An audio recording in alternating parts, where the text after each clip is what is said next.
안녕하세요, 이대리입니다. 오늘은 이 보쉬 GLM50-27 모델을 가지고 왔는데요, 레이저 범위 측정기, 흔히들 레이저 거리 측정기라고 말하는 거죠. 셀프 인테리어 하시는 분들 한 번씩 하나쯤 있으면 좋겠다 생각하지만은 워낙 가격대가 높아서 그냥 단순히 줄자 개념으로 사기에는 조금 부담이 있는 건 사실이에요. 하지만은 인테리어를 전문으로 하신다거나 현장에서 거리, 높이, 깊이, 부피 측정하시는 일을 전문적으로 하시는 분들에게는 좋을 것 같아서 괜찮은 기능들이 있는 것 같아서 한번 소개시켜 드리려고 해요. 대리만족 시켜드리겠습니다. 먼저 뜯어볼게요. 뜯으면은 바로 사용하실 수 있게 더블A 건전지 하나랑 진짜 조그맣게, 와, 예전에 그 삼성 매트릭스 폰 아세요?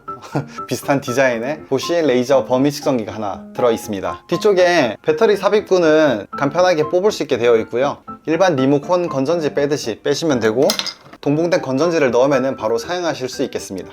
건전지를 넣었고요, 넣는 부분 뒤쪽에 보시면은 삼각대에 고정할 수 있게끔 홀도 있거든요. 이렇게, 이거는 뭐 전문적으로 쓰시는 분들은 다양하게 활용하시면 될 것 같습니다. 건전지를 넣었으니 한번 켜봐야겠죠?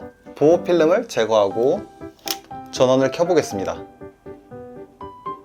오, 바로 떴어요. 자, 여기서 언어 선택을 하게 되어 있는데, 처음 전원을 켜게 되면은 언어를 선택할 수 있게 되는데, 언어는 당연히 한국어가 지원이 되거든요.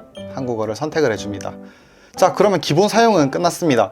바로 사용하실 때 각도, 이게 수직이 맞는지도 확인할 수 있거든요. 지금 보면은 각도가 89도로 되어 있죠. 예를 들어 바로 사용한다고 보겠습니다. 먼저 저는 가정으로 천장과 책상까지의 커튼을 여기까지 딱 맞게 떨어지게 제작을 하려고 해요. 천장에서부터 책상까지의 거리를 정확하게 알아야겠죠. 측정을 하면은, 자, 1.529가 나왔습니다. 한 번 더 오차가 있나 한 번 더 확인해 볼까요? 1.529 동일하죠? 한 번 더 1.529. 자, 3번에 걸쳐서 측정을 했는데 오차 범위는 지금 아직까지는 완전히 없는 걸로 나옵니다. 이렇게 측정을 하는 원리는, 앞쪽에서 측정을 할 때 레이저가 그린 레이저가 나옵니다. 이 그린 레이저가 좋은 점이 레드 레이저보다 낮에 주간에도 가시성이 굉장히 좋기 때문인데요, 랜턴을 켰어요. 이 손전등을 가까이 대서 밝게 비춰도 레이저가 어디를 표시하고 있는지, 어디를 위치하고 있는지 바로 뜨죠.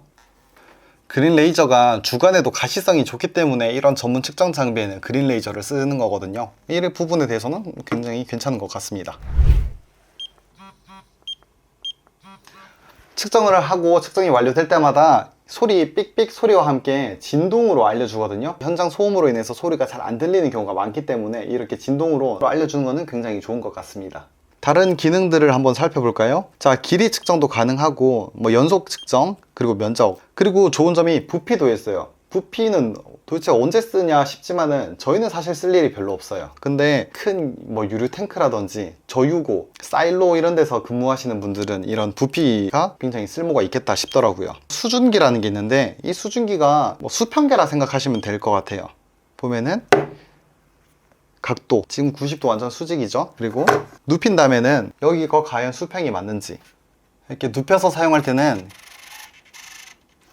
수평이 맞는지 확인할 때 이거를 예전에 수평계를 디지털화 했다고 보시면 될 것 같아요. 신기하죠? 세탁기나 건조기의 수평을 맞출 때 쓰면 참 좋겠죠? 이거는 레이저 측정기라면 당연히 해야 되는 거죠. 이 정도는 레이저 측정기라면 당연히 해야 되는 거겠죠? 그런데 제가 진짜로 신기했던 거는 이게 휴대폰이랑 연동이 된다는 거예요. 한번 보여드릴게요. 이렇게 보쉬의 메저론이라는 어플리케이션을 실행을 먼저 시켜버립니다. 그렇게 돼버리면은 먼저 블루투스가 왼쪽 아래에 있거든요. 이 블루투스를 연결을 해버려요. 블루투스 연결. 그러면 사용 가능한 기기를 찾거든요. 기기에서도 블루투스를 켜주고, 그럼 블루투스를 검색을 하고요. 검색이 완료되면 연결을 눌러줍니다. 자, 그럼 연결이 되었고 바로 측정이란 버튼이 나오는데요, 측정을 이제 시작하면 됩니다. 0.44m. 측정이 완료되면은 휴대폰으로도 음성과 함께 결과물을 알려줘요. 자, 그런데 이렇게 단순히 여기서도 볼 수 있는 걸 휴대폰으로 본다면 아무 의미가 없잖아요. 그런데 진짜 신기한 거는 여기다가 플러스 버튼을 눌러서 작업 공간 사진으로 이 길이를,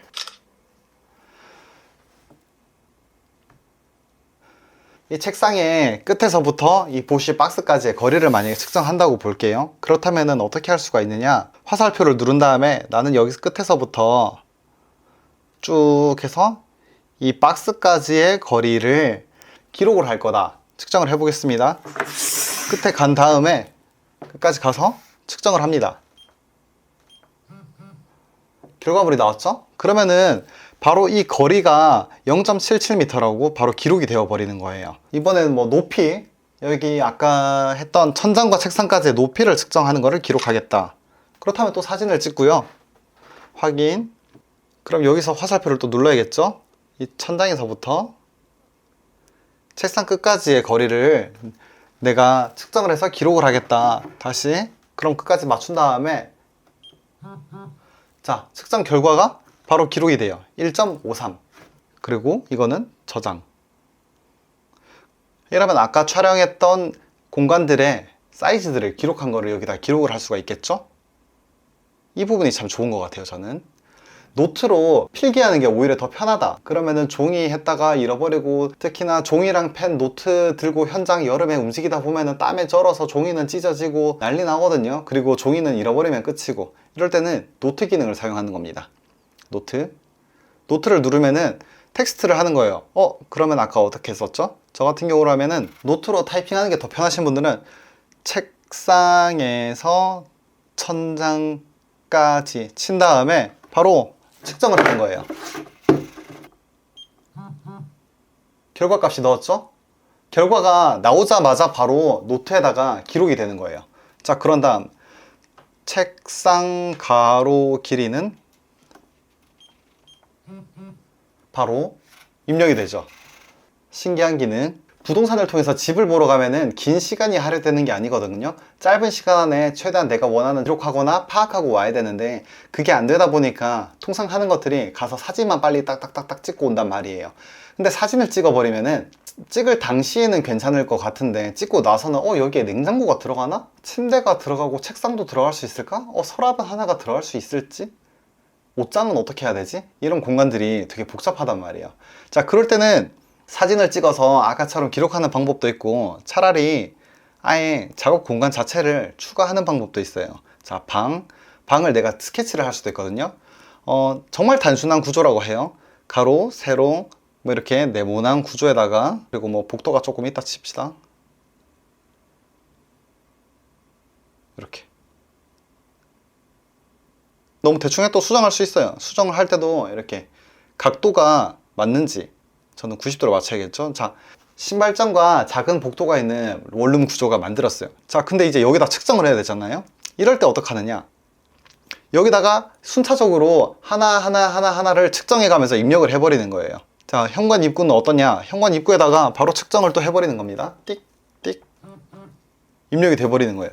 자, 그러면 지금 뭐 가정이니까 제가 아까 그 책상 길이긴 한데 0.77이 이렇게 입력이 돼버리는 거고, 동일한 방법으로 시계 방향이든 반시계 방향이든 돌면서 기록을 하면 됩니다. 자, 그리고 이때 놓치면 안 되는 게 높이잖아요. 높이도 어떻게 기록할 수가 있느냐, 높이도 있거든요. 자, 그럼 방의 높이는 대부분 일괄적이란 말이에요. 방의 높이도 똑같이 높이는 측정 완료. 방의 높이는 1.53으로 일괄적으로 적용이 된 겁니다. 자, 이러면은 나중에 이 배치도를 바탕으로 해서 가구 배치를 추후에 생각하는데 훨씬 더 도움이 될 수 있겠죠? GLM50-27의 디자인을 보면은 진짜 깔끔하죠? 고급지는 느낌도 있어요. 그리고 그립감이 되게 좋습니다. 전체적으로 고무로 하우징이 되어 있고, 이렇게 볼트로 뭔가 좀 나름의 터프한 맛도 있어요. 이 전체적인 그립에 대해서는 저는 굉장히 만족스럽습니다. 전체적으로 이게 고무로 하우징이 되어 있어서 기본적인 충격에는 방지가 될 것 같고, 방수 방진 등급이 IP65라고 해요. 쏟아지는 물줄기에도 충분히 방어할 수 있는 수준. 그렇다면 테스트하러 가봐야죠. 저한테 테스트 맡겼으면 이 정도는 감수해야죠. 자, 산업 현장에서 쓰는데 당연히 뭐 재다가 떨어뜨리고 이런 건 당연한 거잖아요. 그렇다면 이 정도 높이에서 떨어져도 아무 이상이 없어야 될 건데, 과연 버틸 수 있을지 떨어뜨려 보겠습니다. 오, 충격 괜찮은 것 같습니다. 자, 그렇다면 이번에는 방수 등급 테스트하러 가보겠습니다. 집에서 쏟아지는 물줄기는 여기밖에 없어요. 화장실에 왔습니다.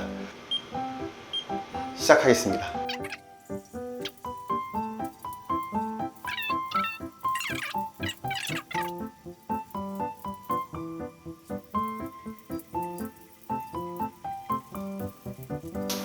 지금 1분째 이러고 있는데 뭐 1분 버티면은 된 거 아닐까요?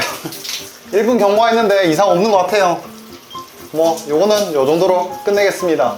이렇게 함께 보쉬 GLM 50-27을 같이 알아봤는데요. 정말 괜찮은 물건인 건 맞습니다. 보쉬 GLM 50-27 정말 괜찮은 물건은 맞습니다. 하지만 제가 생각하는 유일한 단점은 가격대가 아직은 일반인들이 구매하기는 너무 높습니다. 좋은 물건인 건 맞지만 모두가 이걸 가지고 있기에는 아직은 대중적인 물건은 아니다 라는 게 첫 번째 생각이고요. 그리고 저는 한 가지 개선했으면 좋겠는 점을 발견했는데요. 전체적으로 고무 하우징 있는 거는 굉장히 좋고 만듦새가 좋아요. 하지만 뒷면은 방수 테스트를 하면서도 버틴 게 저는 신기했거든요. 어떻게 그걸 버틸 수가 있지? 근데 자세히 보니까 뒷면 커버에도 테두리로 얇게 고무 패킹이 있어요. 아마 이 덕분에 방수 방진 테스트가 굉장히 좋은 성적을 얻었을 것 같은데, 그래도 저렴한 가격이 아닌 이상 혹시나 모를 파손에 대해서 소비자들은 우려를 할 수밖에 없어요. 그렇기 때문에 이쪽에 고무 패킹이나 실링이 조금 더 확실하게 됐으면 좋겠다는 거, 그리고 전면이나 측면처럼 돌출부에다가 고무 패킹으로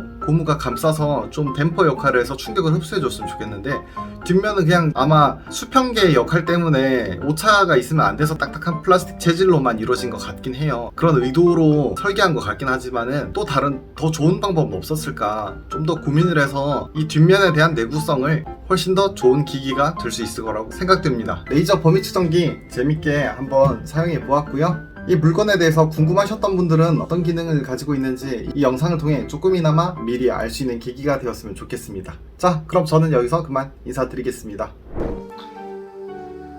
인사해.